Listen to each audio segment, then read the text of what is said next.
Well, hello there. Check, check, check. Is this thing on? I think it's on. I think we're good. Are you good? I'm good. I think we're all good. Yeah, man. I think we're rolling here. We're gonna wait 1 or 2 minutes, just give other people a chance to sign on real quick. I'm gonna dial in a little light, and then we'll chat, shall we? All right. How's your weekend been? Have you had any good fireworks? Any good accidents to speak of? Anything like that? Yes, Michelle. Good to see you. Yes, here I am. I had a little false start earlier, so but welcome. Glad to see you here. This is a fun 4th of July weekend. 4th of July is my favorite weekend, and we'll talk about that in a minute. Let's get going. It's 2112. It's 9:12. It is 2112 military time, mountain time. 2112 is a very nerdy reference to the greatest band in the history of greatness, Rush. Right here. Yeah. The best. The very best there ever was. And that's why I like to go live at 9:12 p.m. wherever I am at the moment. So yeah, that's the thing. And because 2112 is one of their great records, and it has a lot of significance in terms of my personal ethos and what we do here as soul anarchists and all that. And I've talked about it on other episodes. I'll talk about it again another night, but not tonight. For those of you who are here for the first time, welcome. Those of you who are regulars, such as you. Yeah, you really do. Oh my God, Michelle, now you're going to make me talk about it. It's so good. But first, let's get everybody welcomed in. This is a nightly, or night, not a nightly. Oh my goodness. Okay, real talk. I've been working my ass off since Wednesday. I've been burning my candle at both ends super hard, and I'm a little frazzled right now, so bear with me. But yeah, this is something we do every Sunday night at 2112. We circle the wagons, we get together, we talk about living life on our own terms in some way, shape, or form. And 2 parts of the ritual I hope you'll join me in is, number one, it being in the spirit of a fireside chat. We got to have some fire. And I hope you'll light something on fire in your own home, whatever that is. In my home, I'm going to light a candle on fire tonight. Yeah, we'll get that going. But maybe you could light a candle or some incense, or I don't know, maybe something else that's combustible that makes you feel nice. That'd be good. Yep. And it's a BYOB event. So I hope you finish off the night with me here and with something delicious in your hands. And a pub beer. I'm right there with you. Cheers. All right. So, okay. You were mentioning that you need to get 2112. Yeah, Michelle, a couple of the important points of the 2112 story. The short version is Rush was 3 albums in. They're having some success in their career. The year's 1976. The album they put out in 75 was really weird. And the record company was like, hey, you can't be doing that anymore. No weird 10-minute long songs. We need radio hits, baby. You know, we're going up against Kiss and Blue Oyster Cult and, you know, Aerosmith, and we need radio hits. Nothing weird. We need 3 minutes and 70 and we need 3 minutes and 30 seconds. In, out, done. Out to commercial. That's what we need. And Rush, in their previous album had written a bunch of like really weird, long sci-fi type, like super artsy things, right? And they were starting to taste success. And their label came back to them and was like, hey, man, you guys got to do this or else you're pretty much done, you know? And so here you have these young men who were tasting the teenage dream that they'd always had. And they're being told to compromise on their artistic integrity And so they decided amongst themselves that they were not going to compromise on their integrity, that they would put out whatever they wanted to. And if that meant that they had to go home and pump gas at mom and pop's gas station and live out life in a simple, humble way for the rest of their lives, then so be it. And so they wrote this next album, and it's this sci-fi album, and it weirdly is incredibly timely with what's happening with AI right now and with the socio-political like situation that's happening right now. It's incredibly timely. 2112 refers to the year 2112. It's a sci-fi dystopian story of that time when all music, all art, all news, all everything has been consolidated and controlled by a central group of overseers, of government people, and they're called the priests of Syrinx in the story. And a boy in the story discovers, while spelunking, an old guitar, an ancient guitar in an ancient cave, and he learns to play his own music. And this is this breakthrough thing because nobody's made their own music for hundreds of years. And he makes his own music, and he discovers creativity and individualism and all those things. And he takes it to the priests, thinking that they're going to be proud of him and excited at what he's discovered, but they condemn him for challenging the status quo, for daring to think differently than them, for daring to create outside of what is permitted to be created or consumed. And it has kind of a tragic end. Yeah, I know it sounds kind of Disney right now. It's not. It's super not Disney at all. It's like super anti-Disney. But anyway, so the bigger picture here. So that's the story of the album. The first song on the album 2112 is 20 fucking minutes long.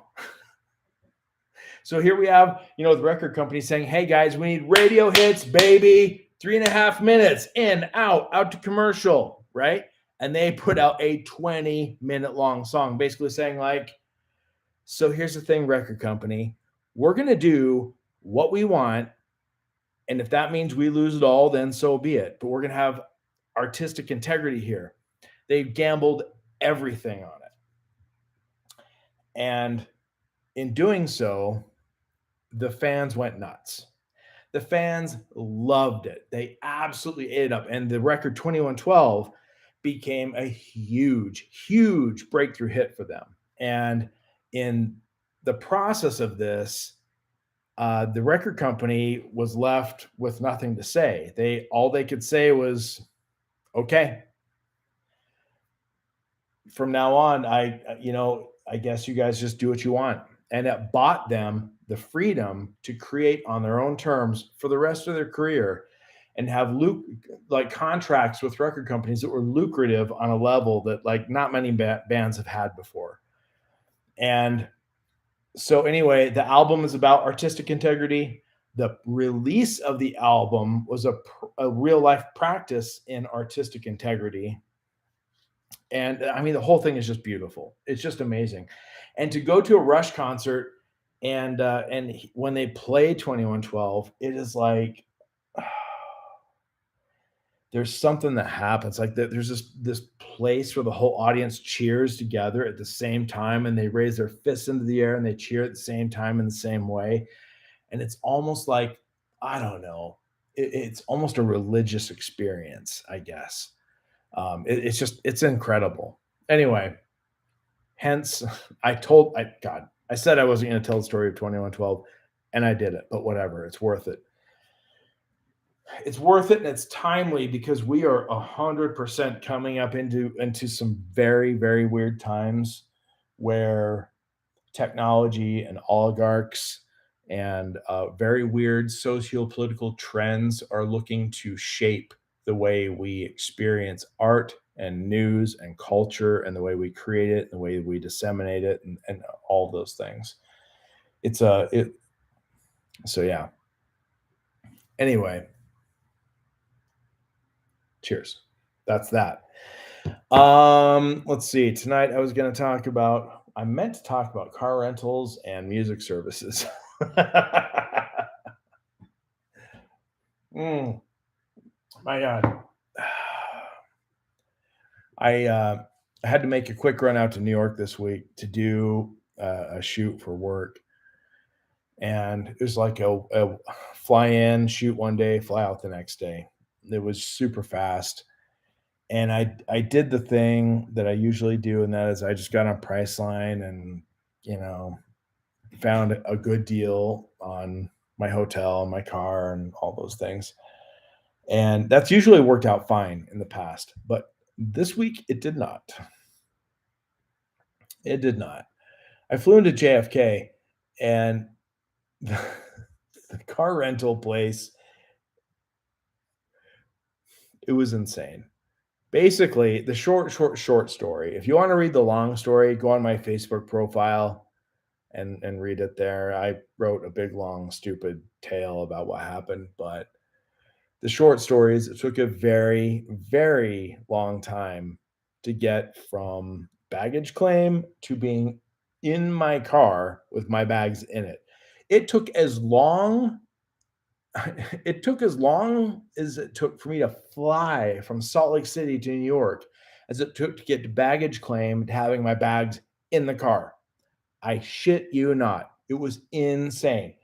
I swear to the mother of Christ, I am never, ever, ever doing the Priceline rental car roulette thing again.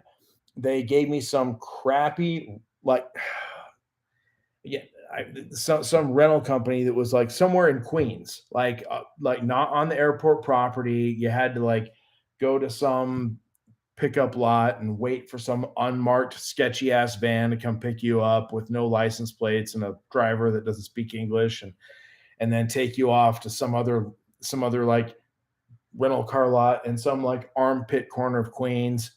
And then I get there and the place is just sketchy as hell, man. Like it was ridiculous. And it was whatever. It was fine. The car was fine. But the whole process of getting there was so stupid. I'm not even going to detail all the little in between things, but I will just say that next time I'm going to pay $14 more, and I'm just going to go on to fucking Hertz. Hertz.com. I'm not using Priceline. I'm just going to pay a couple dollars more. The company's going to pay a couple dollars more, and it's going to save me 4 goddamn hours of my life. That's what's going to happen. Anyway, sometimes good deals are really not good deals at all. Yep. And one other rant. That's really what I'm doing tonight. I'm just ranting, I guess. So for the longest time, I've been a Spotify kind of guy, and since I've gotten into DJing, my relationship to how I bring music into my life has gotten a little more complicated. Because before DJing, it was just like, oh yeah, you hear a cool song, you favorite it, you put it in a playlist, and it's there, and you pay your $10.99 a month to Spotify and live happily ever after. And that's the beginning and the end of it. And their algorithm works great, and Spotify always knows exactly. Well, 3 out of 4 months of the week, excuse me, 3 out of 4 weeks of the month, Spotify knows exactly what you need to hear next. One of those weeks, it's like gone. It's weird. I don't know. It's like it's cheating on you. It doesn't know who you are. But of those three, it's amazing. And I discover like favorite new bands all the time on Spotify. Their algorithm is so, so good. But one thing I found is that as I've gotten a little more, like the pace is picking up on my DJ work, it's a little more complicated now because I buy the tracks that I play as a DJ. I go to there's a site that I buy them from. I buy them from Beatport, if anybody's wondering, and Beat Source. I use Beatport, and as far as downloading tracks, and I buy the tracks there, and then I download them. And so then there comes this thing of like, okay, so now I'm going to have these tracks I've purchased, and where are they going to live? Are they going to come down through like the Spotify? Are they going to, how am I going to integrate them into my normal listening routine as well? And how am I going to organize my all of my music between like streaming stuff and music I've purchased and music I'm going to work with and DJ with versus stuff that's a little more ephemeral. And it got crazy. And I got this bright idea that Apple Music was going to be a better solution for this. It was going to be a little more elegant. I was going to set up a network attached a NAS. You know what I'm talking about, Michelle? I was going to set up a NAS off of my router and blah blah blah, and I was going to just pull all the music off that, and everything was going to live in one place, and it was going to be beautiful and blah blah blah, and didn't quite work out that seamlessly. It was a great idea and concept, but the moral of the story is this: I found that there are some really great reasons to use Apple Music. I'm an Apple ecosystem kind of guy, CarPlay, iPhone, a couple Apple computers on my desktop, like Apple TV, blah blah blah, and I like how they all kind of can possibly work together. And I also found that, and I also like that I could purchase tracks in Apple Music and iTunes, and just bring them straight in instead of hopping over to Beatport potentially. Spotify doesn't offer the option to purchase tracks. You just stream stuff. And also Apple Music has a really efficient way of ingesting and organizing music and onto my hard drive. So I really like that. And also, mostly, this is the biggest thing. Apple Music pays artists much higher royalty rates than Spotify does. Like 3 to 10 times as much, from what I understand. And here's the thing, like, I want my favorite artists to do well financially. And while I'm not going to be personally responsible for it, I can be one of millions who contribute to their financial success by either buying their music or using a streaming service that pays them an ethical amount of money for their streams. And Apple Music is good for that. Spotify's streaming rates are embarrassingly low, like kind of criminal, honestly. And well, I'm not going to say criminal because the artists agree to it, but they're very, very, very low. And so for a couple of weeks, I was feeling so good about, I'm using Apple Music. I'm doing better by the artists. I'm, blah, blah, blah, all these things. But at some point, I found I wasn't having fun on Apple Music. It doesn't work very well. Even simple things like searching for a track is a fucking endeavor. Trying to find a track either in my local library or trying to find a track in the iTunes library, whatever. I felt like the guy in Monty Python encountering that, the Nite, and having to like give him my favorite color to pass through, like it's so hard to get any kind of a search query right with Apple Music. It's such a pain in the ass. And then I found that Apple Music was not playing that well on AirPlay between my different devices. Like it got to be a real pain in the ass. There have been many, many times when I've just gotten angry using it because it doesn't work right. The devices they're supposed to be streaming don't, and they're playing shit that they shouldn't be, and just it's chaos, right? And I just, like, last night, honestly, I'm laying there in bed this morning. Let's be honest, it was like 5:00 in the morning this morning. And I'm trying to turn on my playlist that I go to sleep to. And for some fucking godforsaken reason, Apple Music would not let go of the YouTube video I'd been playing for the past hour. It would not stop playing it. It would not let it go. It was interfering with everything. I tried everything. I just finally got so mad. I stormed out of my bed. I came out here. I fucking unplugged the Apple TV and then got and then subscribe to Spotify. That's what I did. And it's just incredible how bad Apple Music's UI is. It's so fucking bad. And it's probably what adds insult to injury is that Apple is so good at UI, like 99% of the time. Like their interfaces are like they're just famously beautiful and elegant and effective, except for Apple Music. They clearly don't give a fuck about Apple Music. They give zero shits about Apple Music users. They don't give two fucks about any of us. Not a single one. God, it's just obvious. And so when and the other thing, I get into Spotify Premium again, and honest to God, AirPlay works like 5 times better in Spotify than it does in Apple Music.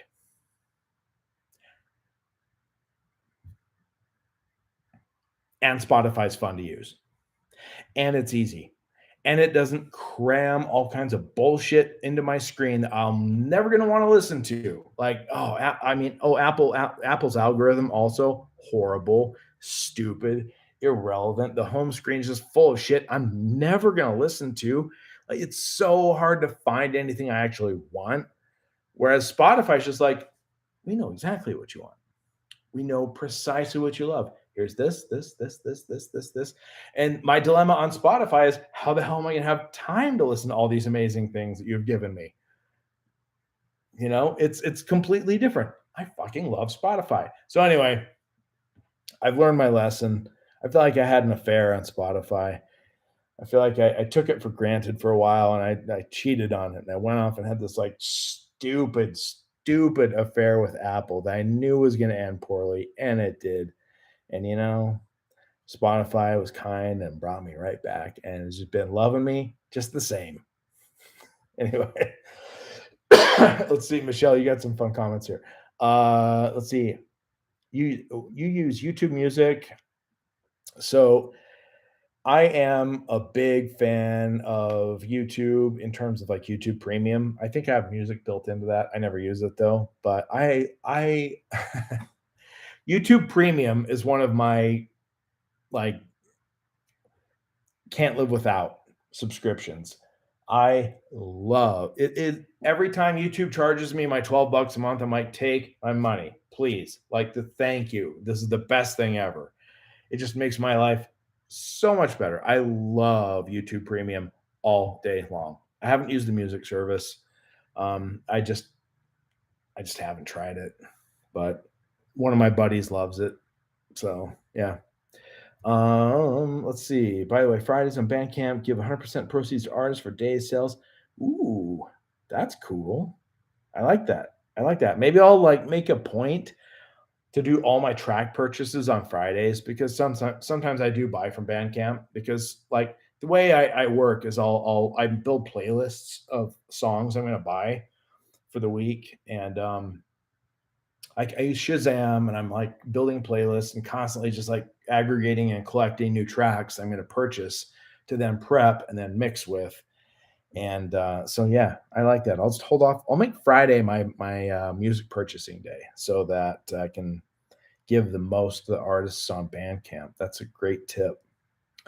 Let's see. A few months ago, I tried to help a friend broadcast music on his channel. Apparently, use Apple, which I cannot relate to using. Let's see. I use Premium. I listen to sets. Even rare. Yeah. Anyway, thanks for listening to my ranting about the music services.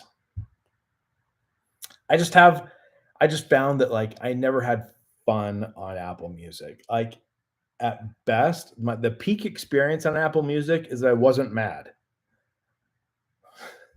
That was the best it got. Whereas on Spotify, like 80% of the time, I'm fucking delighted. I just love it. There's a few moments of frustration, but the baseline is just awesome. Awesome. So anyway, I'm back. I'm never leaving again. Yeah. Anyway, whew. For those of you who are in Salt Lake, by the way, speaking of DJ stuff, I've got a really, really fun gig coming up. that I'm excited about. It's not my own show, but it's a friend of mine is putting on like an eyes wide shut cabaret style show, and I'm DJ. Me and another DJ here in town are setting playing the music that night. So, and I'm going to be not just playing the music, but I'll be doing visuals as well, which I've been, if you've watched any of my DJ sets, you can see I like put a certain amount of energy into that. And I just love combining visuals and the music. And so, but this is going to be like an extra sexy kind of situation. And so I'm going to have some extra sexy visuals set up for this one. And yeah, I'll put a link to the event invite in the description for this video. As soon as we're done, I'll pop it in there. Yeah, this is just for my Salt Lake people. So anyway, I hope to see you there. There are many of you who are going to watch this. I would love to see you there. The night's going to start out with cabaret show, and then we're going to, drop into the music and get things heated up in that way. So it's going to be tons of fun. All right, my friends, let's get out of here. I've got some more work to do. Cheers. Love you all. Nice to see you, Michelle. Thanks for tuning in. And we'll see you next week.